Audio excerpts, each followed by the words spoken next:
Degree के चक्कर में ना पड़े, क्योंकि पकड़े जाएंगे जब तो ना तो समाज में आपका कोई सम्मान बचेगा, नौकरी भी नहीं बचेगी, तो कोई उससे कोई फायदा नहीं है। जिस दिन अच्छे तरीके से जांच होगा, बाहर सेलेक्ट होना है ना होना है, आप खुद समझदार हैं, समझ जाइए। एग्जाम से पहले भी इशारा किया था उन्होंने, और फिर बाद में साफ साफ उन्होंने कहा कि बीएड वाले जो अभ्यर्थी हैं वो इस बात को समझ जाएं कि हम एनसीटी और सुप्रीम कोर्ट के गाइडलाइन के साथ जाएंगे, हम उनसे बाहर नहीं जाएंगे, साफ साफ उन्होंने कहा था। अभी हम लोग उपस्थित हैं एग्जाम टूर चैनल पर, और आपसे बता दें मेरे साथ रजनीश सर हैं।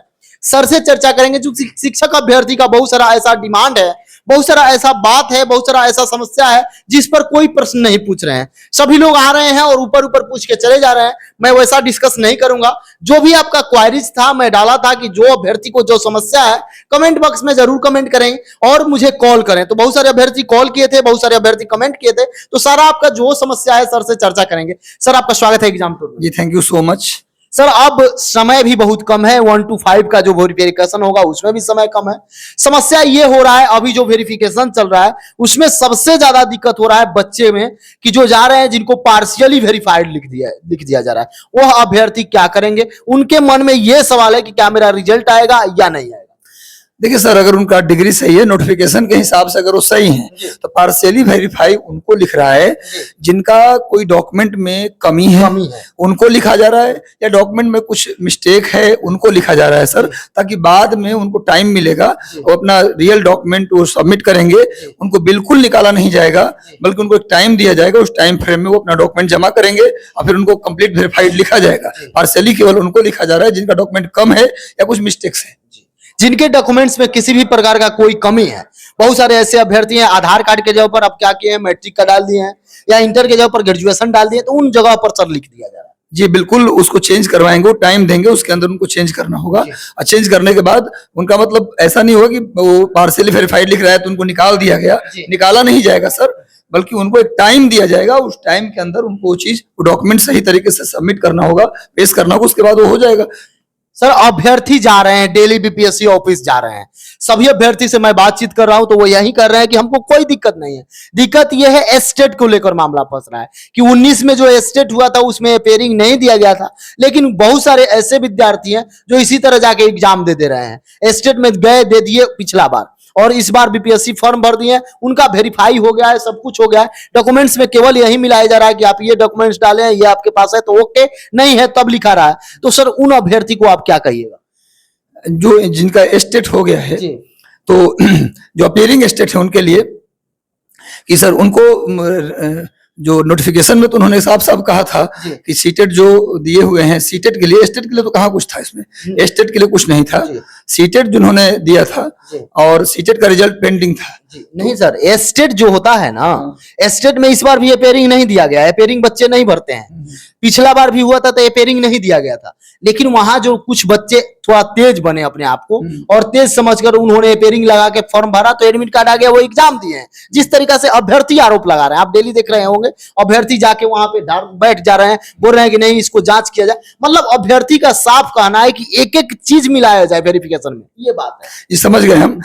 स्टेट में बीएड कंप्लीट क्वालिफाई उन्होंने मांगा था, और अपीयरिंग वाले अगर भरे हैं तो उनका स्टेट अगर पास भी कर जाएंगे तो डिग्री उनका फर्जी होगा, अंतिम तक बिल्कुल बिल्कुल उनका फर्जी होगा डिग्री। अगर स्टेट दे भी दी अपीयरिंग के आधार पर तो स्टेट उनका मान्य नहीं होगा, क्योंकि कंप्लीट बीएड पास उन्होंने मांगा है। तो उनका फॉर्म भरने से, आंदोलन करने से कुछ होने वाला नहीं है, क्योंकि नोटिफिकेशन में क्लियर है कि जिन्होंने पास कर लिया बीएड वही लोग स्टेट का परीक्षा दे सकते। सर देखा जाए अभी भी अभ्यर्थी के मन में संशय है, कभी कोई जा रहा है पीआईएल कर रहा है, कभी कोई जा रहा है केस कर रहा है, कभी कहीं घूम रहा है, कभी किसी से पूछ रहा है। कोई भी वीडियो डालिए तो उसमें सिर्फ और सिर्फ यही डिमांड है कि क्या 1 to 5 में बीएड को मान्य किया जाएगा या बाहर किया जाएगा, केवल और केवल डीएलएड रहेंगे। सर केवल और केवल डीएलएड रहेंगे। पिछले नोटिफिकेशन से भी स्पष्ट हो गया। अगर बीएड वालों को लेना होता तो क्यों ऐसा कहते कि बीएड वाले लोग जो डीएलएड किए हैं वो अपना चेंज कर लें? अगर उनको लेना होता बीएड वालों को तो चेंज करने का ऑप्शन ही नहीं देते हो। मतलब अभ्यर्थी को आप साफ समझ जाना चाहिए कि हम बीएड किए हैं, अगर 1 to 5 में तो मेरा कुछ नहीं होगा। बिल्कुल 1 to 5 में उनका कुछ नहीं होने वाला बीएड वालों का, क्योंकि सुप्रीम कोर्ट ने भी साफ साफ कहा कि बिहार के मामले में ऐसे तो पटिशनर नहीं है, लेकिन उनको एनसीटी के गाइडलाइन को और मेरे जो निर्णय है उसको उनको फॉलो करना होगा, साफ साफ सुप्रीम कोर्ट ने कहा। और आयोग के अध्यक्ष तो एग्जाम से पहले ही बोल दिए थे बात कि परीक्षा लेने तक आप अधिकारी हैं परीक्षा देने का। बाद में सुप्रीम कोर्ट से ऊपर तो कोई नहीं है, कोई बाहर जा ही नहीं सकता। जी बिल्कुल नहीं जा सकता है। सर समस्या ये है, अब 1 to 5 का स्टार्ट होगा, समय भी उसमें भी कम बचा हुआ है। यदि 18 से होता है तो समय बहुत कम है। अभी यदि बच्चे जिनके पास कोई डॉक्यूमेंट्स नहीं है, क्योंकि 2 दिन समय दिया गया था कि आप यदि बीएड किए हैं, आपके पास डीएलएड का भी ऑप्शन है तो आप वहां चेंज कर सकते हैं। लेकिन सर केवल बीएड का ऑप्शन डीएलएड चेंज करने से तो फिर अपना यदि जो विद्यार्थी सीटेट पास होगा वो तो वहां सीटेट भी चेंज करेगा, क्योंकि डीएलएड से जाना चाहिए, दोनों सेम एक होना चाहिए। सर इस पर अभ्यर्थी को क्या कहिएगा और आयोग को? सर ऐसा नहीं है, ऐसा नहीं है, ऐसा नहीं है। हाँ बीएड से आप पास से सीटेड हैं या फिर डीएलएड से पास से सीटेड हैं तो उसके लिए कोई दिक्कत नहीं है। खुद उन्होंने अपीयरिंग को लिया है तो ऐसा कुछ नहीं। शुरुआत में लोग दोनों किए थे, जिसके आधार पर भी सीटेड पास थे, उससे सीटेड पास से कोई मतलब नहीं है। आप वहाँ डीएलएड अपना लगाइए और सीटेड आप किसी से पास रही, उससे कोई फर्क पड़ने वाला नहीं है। सर अभ्यर्थी का यह सवाल हो रहा है कि यदि मान लीजिए जो अभ्यर्थी बीएड भी किया है, जो अभ्यर्थी डीएलएड भी किया है, अगर सीटेट क्वालिफाइड बीएड से है तो भविष्य में तो यह भी हो सकता है अगर उसको मान्य किया जाए तो कोई अभ्यर्थी किसी जगह से फर्जी डिग्री लाके अपना लगा देगा। ये अभ्यर्थी का कहना है। देखिए फर्जी डिग्री अगर लगा देगा तो फर्जी, वैसे तो इन पर जो रिपोर्टेड विश्वविद्यालय है जो यूजीसी से मान्यता प्राप्त हो तो ऐसा फर्जी डिग्री देता नहीं है। अगर फर्जी डिग्री बना के विश्वविद्यालय भी दे देता है तो उसका रिकॉर्ड मेंटेन नहीं रहेगा। ऐसे में वो आज नहीं तो कल वो पकड़े जाएंगे। और जो फर्जी लगा रहे उनके लिए संदेश है कि कृपया वो फर्जी ना लगाएं, क्योंकि आप शिक्षक बनने जा रहे हैं और शिक्षक बनने जा रहे हैं तो आपका तो एक परम कर्तव्य है कि देश के लिए ऐसा एक संसाधन तैयार करे जो ईमानदारी से काम करे, और आप फर्ज हो जाएंगे नौकरी के बाद भी। देखिए अभ्यर्थी आपके मन में जो संदेश था कि कहीं ऐसे हो जाए, कुछ नहीं होगा। बीपीएससी एक एक व्यक्ति को जो सही होंगे उनको नौकरी मिलेगी, जो सही नहीं है, जो फर्जी है किसी भी तरीका में, उनको बाहर निकाला जाएगा। आज नहीं तो कल वो बाहर निकलेंगे। सर अभ्यर्थी को क्या संदेश दीजिएगा जो 1 to 5 में है? क्या क्या डॉक्यूमेंट्स तैयार कर ले, अभी उनके पास समय है। यदि नहीं है तो कहीं से अपने यूनिवर्सिटी से, इंटर में कहीं जा जाकर अपना व्यवस्था कर। देखिए 2 तरह का यहाँ पर प्रॉब्लम एक है। एक तो कई लोग ऐसे जिनका डिग्री में मैट्रिकुलेशन में पिता के नाम कुछ और, ग्रेजुएशन में कुछ और, वो चेंज नहीं करवाए हैं तो तुरंत तो ये चेंज होगा नहीं। तो हाँ एफिडेविट बनवा करके अब तत्काल वेरिफिकेशन अपना करवा लें। लेकिन ये रूल होता है कि जब आप फाइनल आपकी ज्वाइनिंग आ जाती है एक बार और वेरिफिकेशन होता है, उस समय किसी भी प्रकार के डॉक्यूमेंट में गड़बड़ी नहीं होनी चाहिए। इसीलिए उन अभ्यर्थियों को मेरा राय है कि जहां जहां गड़बड़ है अभी तत्काल आप एप्लीकेशन दे दीजिए, बोर्ड में विश्वविद्यालय के अंदर अपना एप्लीकेशन दे दीजिए और वहां से तब तक प्रोसेस में लग जाएगा और तत्काल आप एफिडेविट बनवा के वेरिफिकेशन अपना करवा लीजिए। लेकिन चेंज करने का प्रोसेस अभी से शुरू करिए, क्योंकि ज्वाइनिंग के बाद कोई तो किसी तरह का दिक्कत नहीं होना चाहिए। जहां तक बात रही कौन कौन सा डॉक्यूमेंट उसको करना चाहिए, तो एक तो मैट्रिकुलेशन का मार्कशीट और प्रमाण पत्र आपके पास होना चाहिए, दूसरा ग्रेजुएशन का सर्टिफिकेट और मार्कशीट आपका होना चाहिए, और तीसरा डीएलएड का सर्टिफिकेट और मार्कशीट आपके पास होना चाहिए, और जो सीटेड है वो सर्टिफिकेट आपके पास होना चाहिए।